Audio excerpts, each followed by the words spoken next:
Hello friends, welcome to my channel. നമ്മൾ കഴിഞ്ഞ ക്ലാസ്സിൽ നമ്മുടെ ഈ ഒരു റിവർ വാലി സിവിലൈസേഷൻസ്, നദീതട സംസ്കാരങ്ങളിലെ ഹാരപ്പൻ സിവിലൈസേഷൻ അല്ലെങ്കിൽ സിന്ധു നദീതട സംസ്കാരത്തെ കുറിച്ച് കാര്യങ്ങളൊക്കെ മനസ്സിലാക്കി കുറെ ആക്ടിവിറ്റീസ് കംപ്ലീറ്റ് ചെയ്തതാണ്. അതിന്റെ ഒരു സെമിനാർ പേപ്പർ നമുക്ക് തയ്യാറാക്കാനുണ്ട്. അത് വീഡിയോയുടെ അവസാനം നോക്കാം. നമ്മളിപ്പോൾ രണ്ടാമത്തെ ഈജിപ്ഷ്യൻ സംസ്കാരത്തിലേക്കാണ് കടക്കാൻ പോകുന്നത്. ഓക്കെ, അപ്പൊ ഈജിപ്ഷ്യൻ സംസ്കാരത്തെ കുറിച്ച് പറയുമ്പോൾ നിങ്ങൾക്ക് എല്ലാവർക്കും ആദ്യം ഓർമ്മ വരുന്നത് പിരമിഡും മമ്മീസും ഒക്കെ ആയിരിക്കും അല്ലെ. അതെന്താണെന്ന് നിങ്ങളോട് പ്രത്യേകിച്ച് പറഞ്ഞു തരേണ്ട കാര്യമുണ്ടെന്ന് ഞാൻ വിചാരിക്കുന്നില്ല. ഈജിപ്ഷ്യൻ സംസ്കാരം എന്ന് പറഞ്ഞൊരു ചെറിയൊരു ഡയറി കുറിപ്പുണ്ട്, അത് എല്ലാവരും ഒന്ന് വായിച്ചു നോക്കുക. ഓക്കെ, അപ്പോൾ ഈ മമ്മീസ് എന്ന് പറയുന്നത് എന്താണ്? നമ്മുടെ രാജാക്കന്മാരുടെ ശവശരീരങ്ങള് പ്രത്യേക രീതിയിൽ സൂക്ഷിക്കുന്നതാണ് അല്ലെ. മമ്മി എന്ന് പറയുന്നത് സൂക്ഷിക്കപ്പെട്ട മൃതശരീരമാണ് മമ്മി. പ്രിസേർവ്ഡ് ഡെഡ് ബോഡിയാണ് മമ്മി. അത് എഴുതി വെക്കണം കേട്ടോ. ഓക്കെ, ഇത് എവിടെയാണ് സൂക്ഷിക്കുന്നത്? പിരമിഡിലാണ് അല്ലെ. മമ്മികൾ സൂക്ഷിച്ചിരുന്ന വലിയ ശവകുടീരങ്ങളാണ് pyramid. Tombs where the mummy was preserved. പിരമിഡുകൾ നിങ്ങൾ എല്ലാവരും കണ്ടിട്ടുണ്ടാവും. പിരമിഡിന്റെ ഷേപ്പ് ശ്രദ്ധിച്ചിട്ടില്ലേ? ഒരേ നോട്ടത്തിന്റെ ത്രികോണാകൃതിയാണ് അല്ലെ. പിന്നെ ഇതാരാണ്? ഇത് ഫറവോയുടെ ഒരു പ്രതിമയാണ്, അതായത് അവിടുത്തെ രാജാക്കന്മാർ. Okay, pharaoh. പുരാതന ഈജിപ്തിലെ രാജാവിനെയാണ് ഫറോവ എന്ന് വിളിച്ചിരുന്നത്.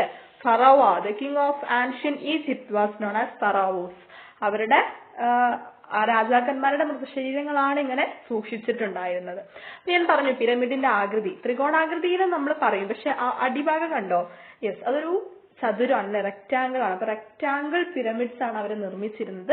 അത് നിർമ്മിക്കാൻ ഒരു പ്രത്യേക കഴിവ് തന്നെ ആവശ്യമാണ്. അപ്പൊ അവരുടെ ആ ഒരു നിർമ്മാണ വൈദഗ്ധ്യം, പുരാതന ഈജിപ്തിലെ ആൾക്കാരുടെ നിർമ്മാണ വൈദഗ്ധ്യം എന്ന് പറയുന്നത് വളരെ വലുതായിരുന്നു. മനുഷ്യാധ്വാനവും സമ്പത്തും വൻതോതിൽ ഉപയോഗിച്ചിരുന്നതിന്റെ തെളിവാണ് പിരമിഡുകൾ. Pyramids remains as evidence for the excessive use of labour and wealth. ഇനി അക്കാലത്തെ പ്രധാന തൊഴിലുകളെ പറ്റി പറയുന്നുണ്ട്. ഏതൊക്കെയായിരുന്നു? കൃഷി, നെയ്ത്ത്, സ്ഫടിക പാത്ര നിർമ്മാണം, agriculture, weaving and production of glass wear. അതുപോലെ അവിടുത്തെ ലിപി എന്ന് പറയുന്നത് ഹൈറോഗ്ലിഫിക്സ് ആണ്, വിശുദ്ധമായ എഴുത്ത്, സേക്രഡ് റൈറ്റിംഗ് എന്നാണ് അതിന്റെ അർത്ഥം.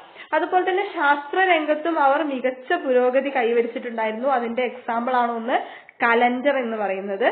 അതുപോലെ ഗണിതശാസ്ത്ര രംഗത്ത് ഈ ത്രികോണം, ചതുരം എന്നിവയുടെയൊക്കെ വിസ്തൃതി കണക്കാക്കി അങ്ങനെയാണല്ലോ അവർ പിരമിഡ് ഉണ്ടാക്കിയിട്ടുള്ളത്, അതറിയാമായിരുന്നു. അതുപോലെ നിഴലിനെ അടിസ്ഥാനമാക്കിയിട്ടുള്ള സൂര്യഘടികാരം, ജലപ്രവാഹത്തിന്റെ അടിസ്ഥാനത്തിൽ സമയം നിർണ്ണയിക്കുന്ന ജലഘടികാരം തുടങ്ങിയവയും അവര് തയ്യാറാക്കിയിരുന്നു. അവരുടെ കലണ്ടർ എങ്ങനെയാ? സൗര കലണ്ടർ, സോളാർ കലണ്ടർ ആയിരുന്നു. നമ്മുടേതുപോലെ തന്നെ ഒരു വർഷം 365 ദിവസമുണ്ട്, 12 മാസങ്ങളുണ്ട്, ഒരു മാസത്തിൽ 30 ദിവസങ്ങളുണ്ട്. 12 × 30 360 ദിവസം ആണ് അവർക്ക്. അതിൽ 5 ദിവസം 365 ഉണ്ട്, 360 ദിവസങ്ങള് ഈ ഓരോ മാസത്തിലും 30 ദിവസം വീതം. അങ്ങനെയാണ്. നമ്മളിലുള്ളതുപോലെ 31 ദിവസം ഇല്ല, മറിച്ച് എന്താണ് 5 ദിവസം അവര് ആഘോഷങ്ങൾക്ക് വേണ്ടി മാറ്റിവെച്ചത് വേറെ തന്നെയാണ് അവർ കണക്കാക്കിയിട്ടുണ്ടായിരുന്നത്. Set aside for celebrations. Okay, അതുപോലെ സൂര്യഘടികാരം എന്ന് പറയുന്നത് നിഴലിനെ അടിസ്ഥാനമാക്കി സമയം കണക്കാക്കുന്നു. Sun clock is tells time by shadow cast by the sun. അതുപോലെ തന്നെ ജലഘടികാരം നോക്കൂ, ഇത് ഏത് രീതിയിലാണ് പ്രവർത്തിക്കുന്നത് എന്നുള്ളതിന് ഒരു ഡീറ്റെയിൽ ആയിട്ടുള്ള നോട്ടുണ്ട്. ഓക്കെ, അപ്പൊ ജലഘടികാരം എന്ന് പറയുന്നത് ജലപ്രവാഹത്തിന്റെ അടിസ്ഥാനത്തിൽ സമയം നിർണ്ണയിക്കുന്നതാണ്. Water clock, time determined on the basis of water current. Okay, and അതുപോലെ സ്ഫിക്സ് എന്ന് പറയുന്നത് ഒരു പിരമിഡ് പോലെയുള്ള രൂപം തന്നെ. പിരമിഡ് എന്ന് പറയുമ്പോൾ ഒരു രൂപമാണ്, പിരമിഡ് പോലെ തന്നെയാണ് അല്ലെ. ഓക്കെ, അതിന്റെ മുകൾ ഭാഗം, അതായത് തലഭാഗം മനുഷ്യന്റേതും ഉടല് സിംഹത്തിന്റേതുമാണ്. വളരെയധികം പ്രാധാന്യം അർഹിക്കുന്നതാണ്. ശില്പ വൈദഗ്ധ്യത്തിന്റെ തെളിവാണത്. മനുഷ്യന്റെ തലയും സിംഹത്തിന്റെ ഉടലുമുള്ള പ്രതിമ. Sphinx a statue with lion's body and human head. Okay, ഇനി നമ്മളോട് പറഞ്ഞിരിക്കുന്നത് ഈജിപ്ഷ്യൻ സംസ്കാരത്തിന്റെ സവിശേഷതയെ കുറിച്ചൊരു കുറിപ്പ് തയ്യാറാക്കാനാണ്. Write a short note on the features of the Egyptian civilisation. ഈ പറഞ്ഞ കാര്യങ്ങളൊക്കെ നിങ്ങൾക്ക് ഉൾപ്പെടുത്താൻ ഞാൻ വളരെ ചെറിയൊരു കുറിപ്പാണ് നൽകുന്നത്. അതിൽ കൂടുതൽ കാര്യങ്ങൾ വേണമെങ്കിൽ നിങ്ങൾക്ക് ആഡ് ചെയ്യാവുന്നതാണ് കേട്ടോ. പ്രധാനപ്പെട്ട കാര്യങ്ങൾ ഉൾപ്പെടുത്തിയിട്ടുണ്ട്. They attained amazing advancement in the field of science and mathematics. They formulated a solar calendar. They could calculate the area of triangles and rectangles. They made sundial based on the shadow cast by the sun. They also prepared water clock that works on water current. They were skillful in sculpture. It is evident from the Sphinx a statue with lion's body and human head. ശാസ്ത്രരംഗത്തും അവർ മികച്ച പുരോഗതി കൈവരിച്ചിരുന്നു. സൂര്യനെ അടിസ്ഥാനമാക്കിയിട്ടുള്ള ഒരു calendar അവർ തയ്യാറാക്കി. ത്രികോണം, ചതുരം എന്നിവയുടെ വിസ്തൃതി കണക്കാക്കാൻ അവർക്ക് അറിയാമായിരുന്നു. നിഴലിനെ അടിസ്ഥാനമാക്കി സമയം കണക്കാക്കുന്ന സൂര്യഘടികാരം, ജലപ്രവാഹത്തിന്റെ അടിസ്ഥാനത്തിൽ സമയം നിർണ്ണയിക്കുന്ന ജലഘടികാരം തുടങ്ങിയവ അവർ തയ്യാറാക്കിയിരുന്നു. പ്രതിമാ നിർമ്മാണത്തിലും അവർ വിദഗ്ധരായിരുന്നു. മനുഷ്യന്റെ തലയും സിംഹത്തിന്റെ ഉടലുമുള്ള സ്ഫിക്സ് എന്ന പ്രതിമ അവരുടെ ശില്പ വൈദഗ്ധ്യത്തിന് ഉദാഹരണമാണ്. കുറച്ചും കൂടി കാര്യങ്ങൾ വേണമെങ്കിൽ നിങ്ങൾക്ക് ഉൾപ്പെടുത്താവുന്നതാണ്. ഓക്കെ, ഇനി നമ്മൾ സെമിനാർ പേപ്പറിലേക്കാണ് പോകുന്നത്. സിന്ധു നദീതട സംസ്കാരത്തിന്റെ പ്രധാന സവിശേഷതകളാണ് ചോദിച്ചിരിക്കുന്നത്. അപ്പൊ നമുക്കൊരു സെമിനാർ പേപ്പർ എന്ന് പറയുമ്പോൾ ഹെഡിങ് ആദ്യം ഇത് കൊടുക്കുക, സിന്ധു നദീതട സംസ്കാരത്തിന്റെ പ്രധാന സവിശേഷതകൾ. എന്നിട്ട് നമുക്ക് ഓരോ സബ് ഹെഡിങ് ആയിട്ട് ഇങ്ങനെ എഴുതി പോവാം ഓരോ കാര്യങ്ങൾ. അപ്പൊ നമ്മൾ ഇപ്പോൾ ചെയ്യാൻ പോകുന്നത് ടെക്സ്റ്റ് ബുക്കിൽ നമുക്ക് ഈ ഒരു ഭാഗത്തെ സംബന്ധിച്ച് കുറേ ചോദ്യങ്ങളുണ്ട്. അതിന്റെ ഉത്തരങ്ങളിൽ നിന്നുമാണ് നമ്മൾ സെമിനാർ പേപ്പർ ഉണ്ടാക്കാൻ പോകുന്നത്. അപ്പൊ നമുക്കത് കൂടുതൽ യൂസ്ഫുൾ ആയിരിക്കും. ഓക്കെ, അപ്പൊ ഫസ്റ്റ് ഇതേപോലെയല്ല ഹെഡിങ് ഞാൻ പറഞ്ഞുതരാം. ഹെഡിങ് എന്താന്ന് വെച്ചിട്ടുണ്ടെങ്കിൽ ഹാരപ്പൻ സംസ്കാരത്തിന്റെ വ്യാപനം എന്ന് മാത്രം കൊടുത്താൽ മതി. Okay, extension of the Harappan civilisation, how was, അതൊന്നും കൊടുക്കണ്ട, എങ്ങനെയൊന്നും കൊടുക്കണ്ട. അത് ചോദ്യമാണ്, ഇത് ടെക്സ്റ്റിലുള്ള ചോദ്യമാണ്. നമ്മൾ അതിൽ നിന്നും ഹെഡിങ് എടുക്കുകയാണ്. ഓക്കെ, അപ്പൊ ഫസ്റ്റത്തെ പാരഗ്രാഫ് ആ ഒരു സബ് ഹെഡിങ്ങിന്റെ താഴെ എഴുതിയാൽ മതി. The Harappan civilisation stretched across the region ranking from the western part of Pakistan to Alamgirpur in Uttar Pradesh and from Kashmir in the north to the Narmada Valley in the south. പാകിസ്ഥാന്റെ പടിഞ്ഞാറൻ തീരം മുതൽ ഉത്തർപ്രദേശിലെ അലംഗീർപൂർ വരെയും വടക്ക് ജമ്മു കാശ്മീർ മുതൽ തെക്ക് നർമ്മദ തീരം വരെയും ഹാരപ്പൻ സംസ്കാരം വ്യാപിച്ചിരുന്നു. The period of the Harappan civilization is generally placed between BCE 2700 and BCE 1700. BC 2700 മുതൽ BC 1700 വരെയാണ് ഈ സംസ്കാരത്തിന്റെ കാലഘട്ടമായി പൊതുവെ കണക്കാക്കപ്പെടുന്നത്. ഓക്കെ, ഇനി അടുത്ത നമ്മൾ നോക്കാൻ പോകുന്നത്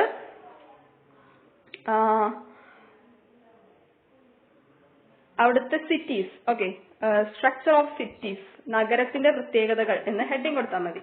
Houses were built along both sides of planned streets.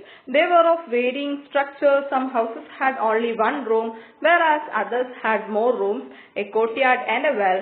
Every house had a toilet.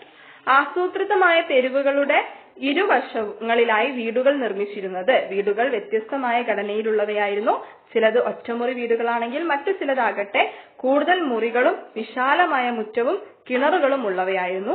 കൂടാതെ എല്ലാ വീടുകൾക്കും ശൗചാലയങ്ങളും ഉണ്ടായിരുന്നു. നഗരാസൂത്രണം എന്ന് വേണമെങ്കിൽ നിങ്ങൾക്ക് ഹെഡിങ് ആയിട്ട് കൊടുക്കാം കേട്ടോ. The drainage system was another feature of these cities. The waste water from the houses was let out into the drains. These drains were connected to the main drain to the street. The drains were built of burned bricks and covered with stone slabs. Effective drainage system existed even in small towns and villages. അഴുക്കുചാലുകളാണ് നഗരങ്ങളുടെ മറ്റൊരു സവിശേഷത. വീടുകളിൽ നിന്നുള്ള മലിനജലം ചാലുകളിലേക്ക് ഒഴുക്കിയിരുന്നു. ഇത്തരം ചാലുകളെ നഗരത്തിലെ പ്രധാന അഴുക്കുചാലുമായി ബന്ധിപ്പിച്ചിരുന്നു. അവ ചുട്ട ഇഷ്ടികകൾ ഉപയോഗിച്ചാണ് നിർമ്മിച്ചിരുന്നത്. സ്ലാബുകൾ ഉപയോഗിച്ച് അവ മൂടിയിരുന്നു. ചെറിയ പട്ടണങ്ങളിലും ഗ്രാമങ്ങളിൽ പോലും മികച്ച അഴുക്കുചാൽ സംവിധാനം ഉണ്ടായിരുന്നു. ഓക്കെ, അടുത്തത് ഗ്രേറ്റ് ബാത്ത് ആണ്, മഹാസ്നാനഘട്ടം. In Mohenjo-daro, a great tank called the Great Bath was discovered. It is an evidence for the architectural skill of the people of that period. It was built entirely with burned bricks. മോഹൻജദാരോവിൽ നിന്ന് ഒരു വലിയ കുളത്തിന്റെ അവശിഷ്ടങ്ങൾ ലഭിച്ചിട്ടുണ്ട്. ഇത് അക്കാലത്തെ ജനങ്ങളുടെ നിർമ്മാണ വൈഭവത്തിന് തെളിവാണ്. പൂർണ്ണമായും ചുട്ട ഇഷ്ടികകൾ കൊണ്ടാണ് ഇത് നിർമ്മിച്ചിരുന്നത്. ഓക്കെ, ഇതാണ് നമ്മൾ ഹെഡിങ് ആയിട്ട് ഓൾറെഡി കൊടുത്തിട്ടുള്ളത് അല്ലെ. Key features of the Harappan cities. Harappan cities എന്ന് കൊടുത്താൽ മതി. ഓക്കെ, ഹാരപ്പൻ നഗരങ്ങൾ, അതിന്റെ കൂടെ തന്നെ ഇതും കൂടി എഴുതാം. The key feature of the Harappan cities was the use of hard burn bricks. All buildings were build of burned bricks. ഉറപ്പുള്ള ചുട്ട ഇഷ്ടികകളുടെ ഉപയോഗമായിരുന്നു ഹാരപ്പൻ നഗരങ്ങളുടെ പ്രധാന പ്രത്യേകത. കെട്ടിടങ്ങളെല്ലാം നിർമ്മിച്ചിരുന്നത് ചുട്ട ഇഷ്ടികകൾ ഉപയോഗിച്ചായിരുന്നു. And Harappan cities had, ഇതൊക്കെ ഹാരപ്പൻ സിറ്റീസിന്റെ പ്രത്യേകതകളാണ് കേട്ടോ. Harappan cities had two parts. The part of the city to the west was higher. It was used by the administrators The ruins of a building, probably an assembly hall, were discovered here. The part of the city to the east was lower and was inhabited by the common people. The ruins of many buildings that might have been houses were unearthed here.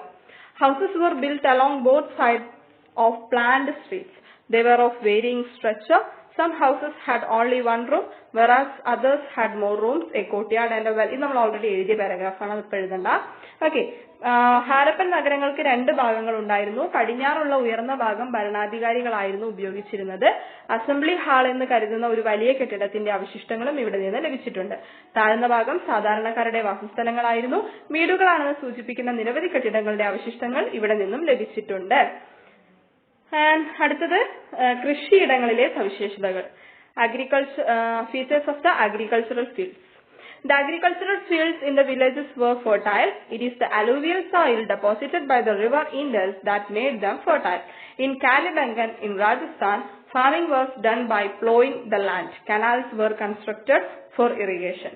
ഗ്രാമങ്ങളിലെ കൃഷിയിടങ്ങൾ ഫലഭൂയിഷ്ഠമായിരുന്നു. സിന്ധു നദി ഒഴുക്കിക്കൊണ്ടു വരുന്ന ഏക്കൽ മണ്ണായിരുന്നു ഈ ഫലഭൂയിഷ്ഠതയ്ക്ക് അടിസ്ഥാനം. രാജസ്ഥാനിലെ കാലിബംഗാനിൽ നിലം ഉഴുതുമറിച്ച് കൃഷി നടത്തിയിരുന്നു. ജലസേചനത്തിന് കനാലുകൾ നിർമ്മിച്ചിരുന്നു. ഓക്കെ, അടുത്തത് ട്രേഡ് റിലേഷൻ ആണ്, കച്ചവട ബന്ധങ്ങൾ. The inscriptions discovered from Mesopotamia mention their trade relation with Meluha. Historians opine that Meluha is probably Harappa. The Mesopotamian seals found from Harappa also provide evidence for this trade link. Lothal was one of the centers of maritime trade. The clay models of sailing ship obtained also prove their maritime trade link. The seals widely found from the Indus Valley sites were probably used for the purpose of trade. However, no evidence for the use of coins has been found yet. മെസപ്പൊട്ടോമിയയിൽ നിന്ന് ലഭിച്ച ലിഖിതങ്ങളിൽ അവർ കച്ചവടം നടത്തിയിരുന്ന മെലൂഹ എന്ന പ്രദേശത്തെ പറ്റി പരാമർശിക്കുന്നുണ്ട്. മെലൂഹ ഹാരപ്പയാണെന്ന് ചരിത്രകാരന്മാർ അഭിപ്രായപ്പെടുന്നുണ്ട്. ഹാരപ്പയിൽ നിന്ന് ലഭിച്ച മെസപ്പൊട്ടോമിയൻ മുദ്രകളും ഈ കച്ചവട ബന്ധത്തിന് തെളിവാണ്. കടൽ വഴിയുള്ള വാണിജ്യ കേന്ദ്രങ്ങളിൽ ഒന്ന് ലോത്താൽ ആയിരുന്നു. കളിമണ്ണിൽ തീർത്ത പായ്ക്കപ്പലിന്റെ രൂപങ്ങളും കടൽ വഴിയുള്ള കച്ചവടത്തിന്റെ മറ്റൊരു പ്രധാന തെളിവാണ്. സിന്ധു നദീതട കേന്ദ്രങ്ങളിൽ നിന്ന് വ്യാപകമായി ലഭിച്ച മുദ്രകൾ കച്ചവടത്തിന് വേണ്ടി ഉപയോഗിച്ചതായിരിക്കാം, എന്നാൽ നാണയങ്ങൾ ഉപയോഗിച്ചതിന് തെളിവുകൾ ലഭ്യമല്ല. അടുത്തത് കലാവൈഭവമാണ്, artistic skill. Okay, artistic skill of the Harappans is reflected in the seals they made. The seals were made from clay and stones. The statue of the dancing girl found from Mohenjo-daro is also an example for their artistic skill. Harappan ജനതയുടെ മികച്ച കലാവൈഭവം പ്രകടമാകുന്നത് മുദ്രകളുടെ നിർമ്മിതിയിലാണ്. കളിമണ്ണ് കൊണ്ടും ശിലകൾ കൊണ്ടും മുദ്രകൾ നിർമ്മിച്ചിരുന്നു. മോഹൻജൊദാരോവിൽ നിന്ന് ലഭിച്ച നർത്തകിയുടെ പ്രതിമ ഇതിന് ഉദാഹരണമാണ്.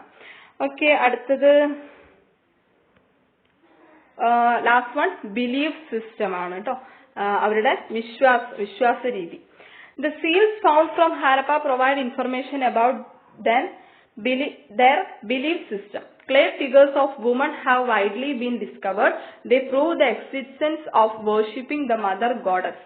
Such worship existed in connection with fertility of the soil.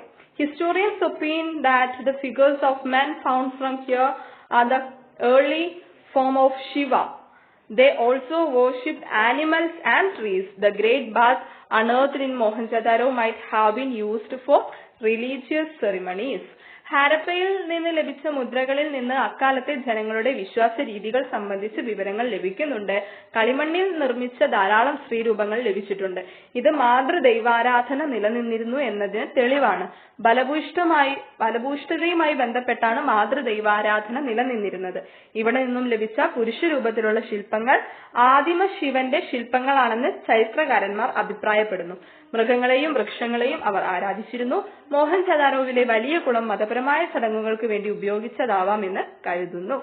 Okay friends, അപ്പൊ നമ്മൾ വലിയൊരു ലോങ് സെമിനാർ പേപ്പർ കംപ്ലീറ്റ് ചെയ്തിരിക്കുകയാണ്. അതുപോലെ ഈജിപ്ഷ്യൻ സംസ്കാരത്തെ കുറിച്ച് കുറച്ച് കാര്യങ്ങൾ നമ്മൾ മനസ്സിലാക്കി. ഇനിയുള്ളത് നമ്മൾ നെക്സ്റ്റ് വീഡിയോയിൽ നോക്കും. വീഡിയോ യൂസ്ഫുൾ ആയ ലൈക്ക് ചെയ്യാനും ഷെയർ ചെയ്യാനും സബ്സ്ക്രൈബ് ചെയ്യാനും മറക്കരുത്. നിങ്ങളുടെ അഭിപ്രായങ്ങൾ കമന്റ് ചെയ്യാനും മറക്കരുത്. കട്ടക്കി കൂടെ സപ്പോർട്ട് ചെയ്യാനും മറക്കരുത്. Thank you for watching.